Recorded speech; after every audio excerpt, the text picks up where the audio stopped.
Meeting అయినాకనా మరి అందుకే ఎక్కువసేపు ఏం మీకు చెప్పేది ఏం లేదు, మీకు అన్ని విషయాలు తెలుసు.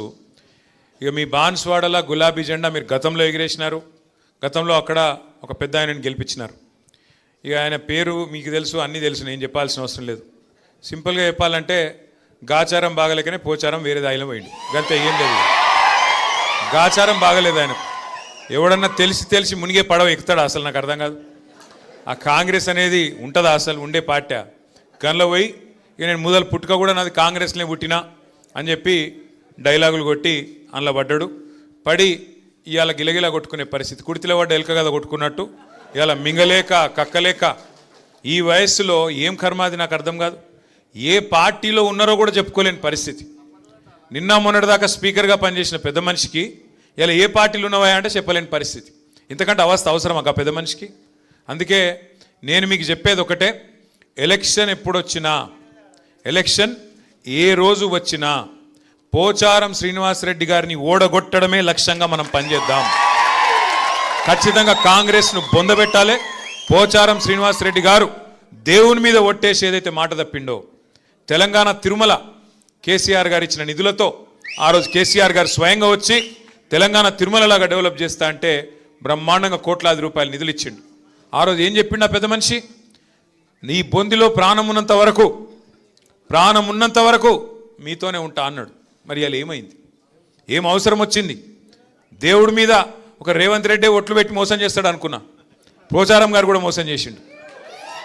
రేవంత్ రెడ్డి గారి గురించి మనకు తెలియాల్సి, మీకు తెలుసు ఆయన ఒక చిచోరాగాడు, ముఖ్యమంత్రి కాదు, మన్ను కాదు, ఒక చిచోరా. ఏం మాట్లాడతాడో తెలియదు, ఎప్పుడేం ముడతాడో తెలియదు, ఎక్కడేం మాట్లాడాలో తెలియదు. ఒక చిచోరాగాడు మన కర్మ బాగలేకి అలా ఈ రాష్ట్రానికి ముఖ్యమంత్రి అయిండు. ఢిల్లీకి మూటలు పంపుతాడు, నెలకు ఒకసారి పోతాడు, రెన్యువల్ టప్పా వేయించుకుంటాడు, వస్తాడు. ఆయనకి ఇంకేం ఎరకలేదు కదా, ఒకటే ఎరక, పైసలు దోసుకోవాలి, ఇక్కడ తీసుకొని మూటలు కట్టాలి, మరి తీసుకుపోయి ఢిల్లీలో రాహుల్ గాంధీకి పెట్టాలి, దండం పెట్టాలి, టప్ప కొట్టించుకోవాలి, మళ్ళీ రావాలి. ఏం చేసిండు 2.5 ఏళ్ళల్లో? ఒక 4 పనులు చెప్తాడా? చెప్పే ముఖం ఉందా? రెండే వచ్చి ఆయనకు తిట్లు ఓట్లు.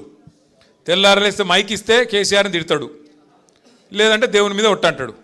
మొన్న సిగ్గు లేకుండా చెప్తుండు భద్రాచలం రాముడి మీద ఆననట. ఇదివరకు పెట్టిన ఓట్లు సరిపోలేదా? ఇదివరకు పెట్టిన ఓట్లు దేవుళ్ళ మీద పెట్టలే? అప్పుడు రుణమాఫీ చేస్తా, 2 లక్షలు రుణం మాఫీ చేస్తా అని చెప్పి ఆడ దేవుడు ఏ ఊరికోతే ఆ ఊరి మీద దేవుని మీద ఒట్టు పెట్టిండు. భద్రాచలం పోతే రాముని మీద ఒట్టు, యాదగిరిగుట్ట పోతే లక్ష్మీనరసింహస్వామి మీద ఒట్టు, అటు మన ఆలంపూర్ పోతే జోగులాంబ మీద ఒట్టు. ఇప్పుడు దేవుళ్ళందరూ తలకాయ పట్టుకున్నారట, వీడెక్కడ దొరికిండ్రా మాకు మాయంబడబడ్డాడు. అంటే మాటలు కోటలు దాటుతున్నాయి కానీ పనులు మాత్రం చేతులు దాటుతలేవు. ఇవాళ కోట చేతులు కూడా దాటుతలేవు, కడప దాటుతలేవు.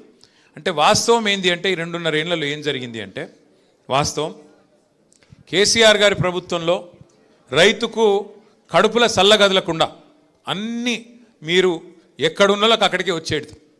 యూరియా అది ఇది కాదు, ఒక యూరియా మాట్లాడుకుందాం పట్టు. ఎట్లుండే యూరియా కేసీఆర్ ఉన్నప్పుడు? ఆటో అన్నకో ఆటో తమ్ముడికో ఫోన్ కొడితే పొలం కాడికి యూరియా వస్తుంది, కరెక్ట్ అని చెప్పేది కాదా? ఇవాళ ఏంది పరిస్థితి? షాపుల ముంగట మళ్ళీ బాగుందా లైన్లు? యాపులు బాగున్నాయా? షాపులలో ఉన్నాయా యూరియాలు? ఇప్పుడు యాప్ పెట్టినరు, యాప్లో యూరియా ఎట్లా దొరుకుతుంది? షాపులు ఉంటేనే కదా. షాపులనే లేకపోయా, షాపులు ఎక్కడ లైన్లు కనబడతాయేమో అని చెప్పి యాప్ అని డ్రామా. లేదాడ యూరియా లేదు, యూరియా తెచ్చే తెలివి లేదు, రైతు బంద్ చేసే ముఖం లేదు. కరెంట్ చక్కగా వస్తుందా? ఎన్నిసార్లు కట్ అవుతుంది రోజుకు? మళ్ళీ మోటార్లు కాలడు షురు అయిందా లేదా? మోటార్లు కాలుతున్నాయా? ఆఖరికి ధాన్యం అమ్ముకుందామంటే సంచులు దొరుకుతున్నాయా? సుతిలన్నీ ఇస్తుండ వాడు, కనీసం సంచులన్నీ ఢిల్లీకి పంపుతుండదు. మనకి ఎరికే బిజీగా ఉన్నాడు, ఢిల్లీకి పంపుట్ల సంచులు దొరకాయిడ, సుతులు కూడా ఇస్తలేడు కనీసం. రైతు బంధు 4 సార్లు ఎగ్గొట్టిండు, యాదుకున్నదా లేదా? అది కూడా మర్చిపోయిరా? మరి ఇవన్నీ మర్చిపోయి మళ్ళీ పోచారంను గెలిపిద్దామా? బాన్స్వాడలా కేసీఆర్ను మోసం చేసింది మర్చిపోదాం, రైతుకు వెన్నుపోటు పొడిచింది మర్చిపోదాం, రైతు బంధు 4 సార్లు ఎగ్గొట్టింది మర్చిపోదాం. ఇవన్నీ మర్చిపోయి రేవంత్ రెడ్డిని కాంగ్రెస్ను మళ్ళీ గెలిపించేంత చైతన్యం లేదా మనకు బాన్స్వాడలా? వాళ్ళు ఊహించుకుంటున్నారు రేవంత్ రెడ్డి ఆయన పార్టీ వాళ్ళు ఏమని, ఆఖరి 6 నెలలకు మళ్ళీ ఏదో కళ్ళబొల్లి కబుర్లు చెప్పి ఏదో కథలు చెప్తే మళ్ళీ ఆగమవుతారు. అమాయకులు తెలంగాణ గ్రామీణ ప్రాంతాల్లో ఉండే రైతులు ఒకసారి మోసం చేసినాం, మళ్ళా మోసం చేస్తాం అని చెప్పి నమ్మకంగా ఉన్నాడు. ఇవాళ 2 లక్షల రుణమాఫీ చేస్తా అన్నాడు. కనీసం 30-40% అయిందా? అది అయిందా కాలేదా? వాస్తవంగా నేను అడిగిన ఆయన అసెంబ్లీలోనే, అయ్యా రేవంత్ రెడ్డి గారు అక్కడ ఇక్కడ కాదు, నీ సొంత ఊరు కొండారెడ్డిపల్లె, ఆడికంటే ఆడికోతాం, లేదా నీ నియోజకవర్గం కొడంగల్, ఒక్క ఊర్లో చూపెట్టన్నా, ఒక్క ఊర్లో చూపెట్టు 100% రుణమాఫీ అయినట్టు నేను రాజీనామా చేసి శాశ్వతంగా పోతా అని చెప్పిన. దమ్ము లేదు. నిజాయితీ గల్లోడైతే ఒప్పుకోవాలి. దమ్ము లేదు. ఎందుకు? ఆయనకి ఎరికే కాలేదని. కానీ మాటల పైకి ఏందేందో చెప్తాడు. ఎన్ని మాటలు చెప్పిండు? 100 రోజుల్లో 6 గ్యారంటీలు అన్నాడు. చేసిండా? 100 రోజుల్లో 6 గ్యారంటీలు. ప్రతి కుటుంబానికి 2.5 లక్షల రూపాయలు సంవత్సరానికి ఇస్తా అన్నాడు. ఏమేం చెప్పిండు కథలు? అత్తకు 4,000, కోడలకు 2,500. లగ్గం చేసుకుంటే కేసీఆర్ లక్షిస్తుండు, నేను తులం బంగారం ఇస్తా. ఆడపిల్లలు చదువుకుంటే స్కూటీలు ఇస్తా. రైతుకు రైతు భూ యజమాని మాత్రమే కాదు, కౌలు రైతుకు ఎంత ఇస్తా అన్నాడు? ఎకరానికి ఎంత? 12 కాదు అయ్యా, 15. 7.5 15,000 ఇస్తా అన్నాడు. కేసీఆర్ 10,000 ఇస్తే నేను 15,000 ఇస్తా. కేసీఆర్ 24 గంటల కరెంట్ ఇస్తే నేను 48 గంటల కరెంట్ ఇస్తా. కేసీఆర్ ముసలోనికి పెన్షన్ ఇస్తే నేను ముసలవ్వకు ముసలయ్యకి ఇస్తా. చెప్పిండా లేదా? ఒక్కటన్నా చేసిండా?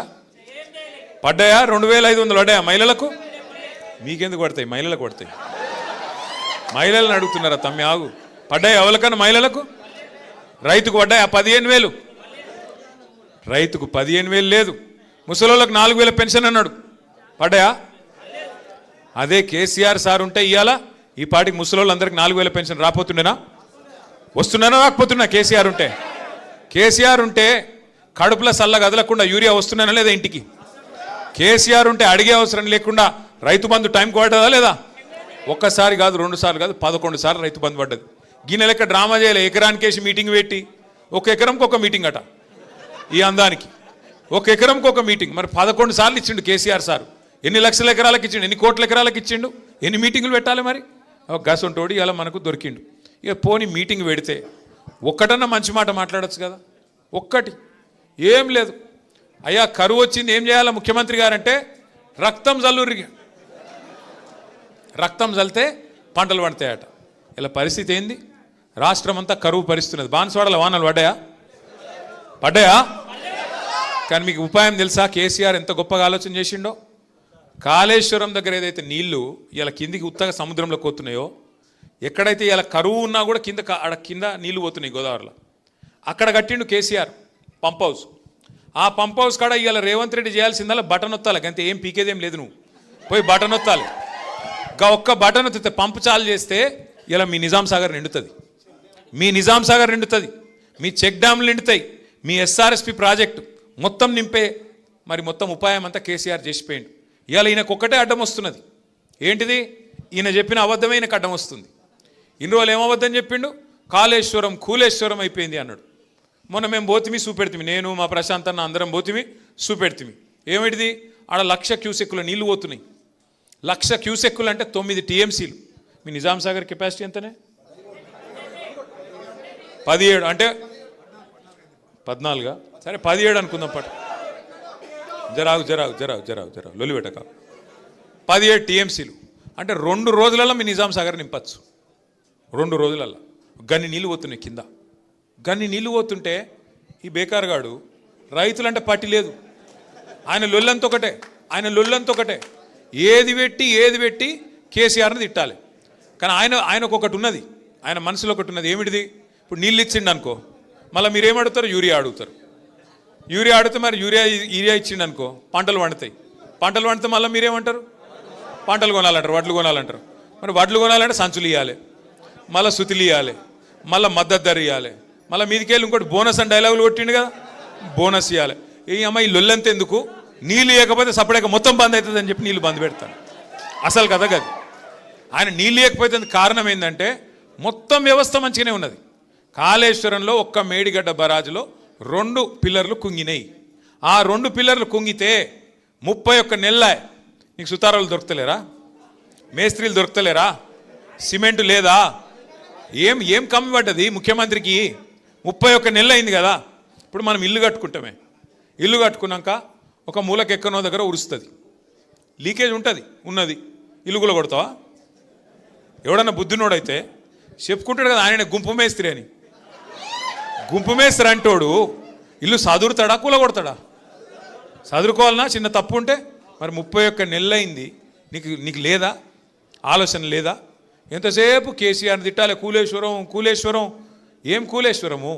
ఆ కాళేశ్వరంలో 100 భాగాలు ఉంటే ఒక్క భాగం మేడిగడ్డ, ఒక్క ఇస్సా మేడిగడ్డ. 100 ఉన్నాయి అందులో. మేడిగడ్డ సొంటి 3 ఉన్నాయి బారేజులు, 15 రిజర్వాయర్లు ఉన్నాయి, 19 పంప్ హౌజ్లు ఉన్నాయి, 21 స్టేషన్లు ఉన్నాయి, సబ్ స్టేషన్లు, 1000 కిలోమీటర్ల గ్రావిటీ కాలువలు ఉన్నాయి, 100 కిలోమీటర్ల సొరంగ మార్గాలు ఉన్నాయి. అవన్నీ చక్కగానే ఉన్నాయి కదా. ఆడ అసలు ఆ పంపు చాలు చేసే కాడ బ్యారేజ్తో సంబంధం కూడా లేదు. బ్యారేజ్ మీద 18.5 కిలోమీటర్ల మీద పంప్ హౌస్ ఉన్నది. ఆ పంప్ కాడికి వెళ్ళి నీళ్ళు కిందికి పోతూనే ఉన్నాయి. నువ్వు చేయవలసిందల్లా ఒక చిన్న పాయ లెక్క తీసి ఆ పంప్ హౌస్లోకి నీళ్లు మలిపి ఒక మోటార్ వత్తాలి. అది ఒక్కటే చేయాలి ఆయన. అది చేసినందుకు ఆయనకు బాధ ఏంటంటే, ఇన్ని రోజులు నేను చెప్పిందంతా అబద్ధమని దొరికిపోతా, ఇన్ని రోజులు నేను చెప్పినని లుచ్చా మాటలు అని చెప్పి ప్రజలకు అర్థమవుతుంది. అందుకే మిమ్మల్ని ఎండబెడుతున్నాడు. ఇవాళ బాన్స్వాడోళ్ళను, మొత్తం నిజామాబాద్ జిల్లా వాళ్ళను, ఎస్ఆర్ఎస్పి కింద ఆయకట్టు ఉన్నోళ్ళను, నిజాం సాగర్ కింద ఆయకట్టు ఉన్నోళ్ళు మొత్తం ఆ వాగులు, చెక్ డ్యామ్లు అన్నీ నింపుకోవచ్చు. ఇవాళ ఈ ఒక్కరోజు కాదు, నీళ్లు అక్టోబర్ దాకా ఉంటాయి. నీళ్ళాడ రోజు పోతున్నాయి కిందికి సముద్రంలో. నేను ఒక్క మాట అడుగుతా రేవంత్ రెడ్డిని, అయ్యా నువ్వు అంటున్నావు ఆడ నీళ్లు లేవని, మరి కింద చంద్రబాబు నడుతుండు కదా మోటార్లు, అదే నది కింద ఈడికెళ్ళిపోయిన నీళ్ళే కదా. ఆడి కొద్దిగా కింది కోత వరంగల్ దేవాదుల మోటార్లు నడుస్తున్నాయి కదా, ఇంకొద్ది కింది కోత ఖమ్మంలో ఆడ నడుస్తుంది కదా సీతారామ మోటార్. అక్కడ నీళ్లు ఉంటాయి ఎట్లా, ఇక్కడ లేవెట్లా? ఆడ మోటార్లు నడిస్తే ఎట్లా, ఇక్కడ నడవే ఎట్లా?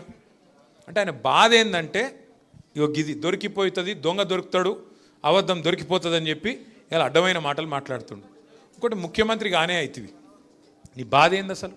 ఓదిక్కేమో మొత్తం రిజర్వాయర్లన్నీ డెడ్ స్టోరేజ్కి పోయినాయి, ప్రభుత్వం ఏమో కోల్డ్ స్టోరేజ్లు ఉన్నది. మాట్లాడతలేడు, పని చేస్తలేడు. నిన్న మొన్న ఏదో మీటింగ్ పెట్టిండట, మా సంజయ్ చెప్తున్నాడు, కరువు పరిస్థితులు వచ్చినాక ఇప్పుడు మీటింగ్ పెట్టినట. కరువు రానే వచ్చే రైతులు బాధ వడనే పడుతుంది. ఇన్ని రోజులకు మేల్కొన్నావు. ఎప్పుడు చెప్పారు శాస్త్రవేత్తలు? 6 నెలల కిందే చెప్పారు ఎల్నీనో వస్తుంది అని 6 నెలలకేం చెప్తున్నారు. 6 నెలలకు దొంగలు పడ్డాక 6 నెలలకు కుక్కలు మురిగినట్టు ఇప్పుడు మీటింగ్ పెడతాడు. ఏం చేస్తావు మీటింగ్ పెట్టి? ఇప్పుడు ఎవడు బతికిండు ఎవడు తెచ్చిండు చూస్తావా? ఏం చేస్తావు అంటే ఒక ఆలోచన లేదు, ప్రణాళిక లేదు, పద్ధతి లేదు, పాడు లేదు, బూతులు తప్ప ఏ మాత్రం అవగాహన లేని ఒక సన్నాసి ఇలా మనకు ముఖ్యమంత్రిగా ఉండడం అనేది బాధాకరం. ఇలా కేసీఆర్ గారికి కొత్తగా వచ్చే పదవి ఏం లేదు, మళ్ళా గెలిస్తే గదే ముఖ్యమంత్రి పదవి కేసీఆర్కి వస్తుంది. కేసీఆర్ గారికి పదవి గురించి కాదు ఇలా మన ఫికరు. ఇలా మన ఫికర్ ఏంటంటే, కష్టపడి తెచ్చుకున్న తెలంగాణ, పోరాటాలతో తెచ్చుకున్న తెలంగాణ. మీ బాన్స్వాడలో కూడా మీరు ఊరు వాడ ఏకం చేసి ఆ రోజు జేఏసీలు కట్టి ఎక్కడోళ్ళు అక్కడ మన టీఆర్ఎస్ వాళ్ళు జెండా ఎగిరేసి బ్రహ్మాండంగా ఆ రోజు కొట్లాడి ఆఖరికి సావుకు తెగించి మన నాయకుడు 11 రోజులు నిరాహార దీక్ష చేసి సావు నోట్లో తలబెట్టి తెచ్చిన తెలంగాణ ఇలా తెరలైతుంది. దాన్ని పాడు చేస్తున్నాడు. గది మన బాధ. గట్లాంటి తెలంగాణని ఇలా బాగా చెడగొడుతుంటే, అట్లాంటి తెలంగాణని ఇలా తెరలు చేస్తుంటే చూడలేక ఉండబట్టలేక మేమందరం పోయినాం కన్నెపల్లి కాడికి. ఆడ నీళ్లు పోతున్నాయి. చూపెట్టిన ముఖ్యమంత్రికి, అయ్యా నీకు అంతగానం కోపం ఉంటే మా మీద కేసులు పెట్టు, ఇంకో 2 ఎక్కువ పెట్టుకో, కానీ రైతులకైతే నిల్లి అన్నాం. ఏమంటాడు? రక్తం పోయిర్రి, రక్తం. మా ప్రశాంత్ రెడ్డి అన్న ఏం చేసిన ఎరికేనా? నీ అమ్మనికి రక్తమే కావాలంటే తీసుకోరబోయిన రక్తం కూడా ఇచ్చిండు. తీసుకుపోయి ఏం చేసిండు? ఆ ఎస్ఆర్ఎస్పీలకు నీళ్లు నింపే ముప్కల్ అని ఒక పంప్ హౌస్ ఉంటుంది. ఆ ముప్కల్ పంప్ హౌస్ దగ్గర వేయండు, రక్తం పట్టుకొని వేయండు. అక్కడ సూపరింటెండెంట్ ఇంజనీర్ ఉన్నాడు. ఇగో మీ ముఖ్యమంత్రి అడుగుతున్నదా రక్తం, ఇగో తీసుకోరాబాయ్ మాకైతే నీళ్ళు అని చెప్పి ఆ సూపరింటెండెంట్ ఇంజనీర్కి ఇచ్చి వచ్చిండు. మరి ఏం చేయాలి? ఇక ఏం చేయాలి? రక్తం ఇవ్వమంటే రక్తం ఇస్తా అంటిమి, తెలంగాణ కోసం ప్రాణమే ఇస్తా అంటిమి, ఇంకేం చేయాలి? గిసొంటోడు. అందుకే పిచ్చోని చేతుల రాయి లెక్క ఇవాళ రాష్ట్రంలో పరిపాలన మారిపోయింది. ఒక్క వర్గం ఈ రాష్ట్రంలో, రైతు కావచ్చు, మహిళలు కావచ్చు, అట్లాగే యువకులు కావచ్చు, ఎవ్వరు కూడా కుషలేరు. యువకులను మోసం చేసిండు. 2 లక్షల ఉద్యోగాలు అన్నాడు. మొదటి సంవత్సరంలో 2 లక్షల ఉద్యోగాలు ఇస్తా అన్నాడు. ఇచ్చిండా? మరి 10,000 ఉద్యోగాలు కూడా ఇవ్వలే. ఎన్ని జూట మాటలు అంటే, నేను అడిగిన రేవంత్ రెడ్డిని, అరే మందికి పుట్టిన బిడ్డలు మా బిడ్డలను ఎన్ని రోజులు చెప్పుకుంటావురా? కేసీఆర్ ఇచ్చిన ఉద్యోగాలు నీ ఉద్యోగాలు ఎట్లా చెప్పుకుంటావు? సిగ్గులేదా నీకు? 70,000 ఉద్యోగాలు ఇచ్చినట్టు నువ్వు రుజువు చేస్తే, 70,000 ఉద్యోగాల నోటిఫికేషన్లు నువ్వే ఇచ్చినావు, నువ్వే ఉద్యోగాలు ఇచ్చినావు అని రుజువు చేస్తే నేను రాజీనామా చేస్తా అని చెప్పిన. దానికి కూడా మళ్ళీ ఏదో పిసపిస మాటలు తప్ప ఒకటి సొక్క మాట లేదు. ఇక కొత్తగా ఒకటి నేర్చుకున్నాడు ఈ మధ్యన. ఏమైనా రేవంత్ రెడ్డి 100 రోజులనే అన్ని చేస్తా అంటివి, 3 నెలలనే మొత్తం చేస్తా అంటివి కదా, ఏమైనా అంటే కొత్తగా నేర్చుకున్నాడు ఒక కథ. ఏమంటుండే ఇప్పుడు, ఎక్కడన్నా ప్రపంచంలో ఎంత కండలు తిరిగిన పహల్వానైనా 3 నెలలనే పిల్లలు పుట్టిస్తాడా? మాకు తెలియదారా నాయన 3 నెలల పిల్లలు పుట్టరని? మాకు పెళ్ళిళ్ళు కాలే, మాకు పిల్లలు లేరా? మాకు తెలియదా? నేను అడుగుతున్నా కాకపోతే రేవంత్ రెడ్డిని, మా బాన్స్వాడ అన్నదమ్ముల సాక్షిగా, అరే 3 నెలల పిల్లలు పుట్టరు మాకు ఎరికే, మరి 31 నెలల పిల్లలు పుట్టకపోతే నిన్ను ఏమనాలి? ఏమనాలి మరి చెప్పురి మీరు? 3 నెలల పుట్టరు, ఓకే, నో ప్రాబ్లం, 3 నెలలు అయిపోయింది, 31 నెలలు ఒడిసేపాయ, ఏమనాలి మరి నిన్ను? ఏమనాలి? నేను ఆటలేను రాబాయ్, మీరన్నారు. ఇగో నేనేమంటున్నా అంటే ఆయన తిట్టి నోరు ఖరాబ్ చేసుకుని అక్కడ కూడా లేదు. ఛాన్స్ దొరికినప్పుడు కర్రు కాల్సి వాత ఎట్లా పెట్టాలంటే, ఎడబెట్టాలని తెలుసు కదా, గాడ పెట్టాలి, సురుకు ఎట్లా పెట్టాలంటే, మళ్ళీ జీవితంలో కాంగ్రెస్ అంటే మళ్ళీ ఎవడన్నా కాంగ్రెస్ జెండా పట్టుకొని వస్తే కాలి ఏం చేయాలి జరిగింది ఎక్కువ పైగా వస్తుంది, ఛాన్స్ వస్తుంది. పోచారం శ్రీనివాసరెడ్డిని రాజకీయ భవిష్యత్తును ఆయన దాన్నే బొందబెట్టుకున్నాడు, బండ కట్టుకొని బాయిలో దింకుండి. మీరు ఆగుర్రా భయ్, మాట్లాడిరు బండ కట్టుకొని ఆయన్నే బాయిలో దుంకిండు. మనం ఏం చేసేది లేదు. ఆయనని ఇవాళ దేవుడు కూడా కాపాడలేడు. ఆ తెలంగాణ తిరుమల దేవుడు ఉన్నాడు కదా వెంకన్న, ఆ వెంకన్న స్వామి శాపం కూడా ఆయనకు తగులుతుంది. కంపల్సరీ బాన్స్వాడలో గులాబీ జెండా ఎగురుతుంది. మీరందరూ ధైర్యంగా ఉండండి. ఏ కష్టం వచ్చినా ఏ నష్టం వచ్చినా వెంటనే ఉరికొస్తాం. సోదరుడు శ్రీనివాసరావు గారికి ఎంబడ వచ్చిన ప్రతి ఒక్కరికి కూడా పేరు పేరున మళ్ళొక్కసారి స్వాగతం చెబుతూ మీ అందరికీ నమస్కారాలు, పేరు పేరున అందరికీ ధన్యవాదాలు తెలియజేస్తూ జై తెలంగాణ, కేసీఆర్ గారి నాయకత్వం.